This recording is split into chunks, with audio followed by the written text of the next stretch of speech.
झेप मराठी, आरसा महाराष्ट्राचा.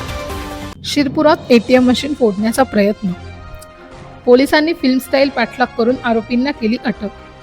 पोलिसांच्या सतर्कतेमुळे वाचले एटीएम मशीन. धुळे जिल्ह्यातील शिरपूर येथे बँक ऑफ बडोदाच्या एटीएम समोर 2 जण पिकअप वाहनाला साखळ दंड लावून थांबले होते. ते एटीएम फोडण्याच्या प्रयत्नात असल्याची माहिती अज्ञात व्यक्तीने 112 या क्रमांकावर फोन करून दिली असता पोलिसांनी तात्काळ पिकअप वाहनाचा पाठलाग केला. एटीएम फोडणारे संशयित हे पिकअप वाहन चोपडा रोड येथील भोरखेडा येथे सोडून पळून जाण्यास यशस्वी झाले होते.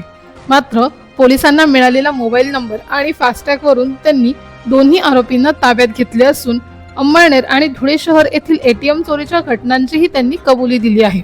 या प्रकरणी धुळे येथील हेमंत सुखलाल माळे आणि विदुर देवा जाधव उर्फ विजू राहणार पारोळा या दोघांना ताब्यात घेण्यात आले आहे.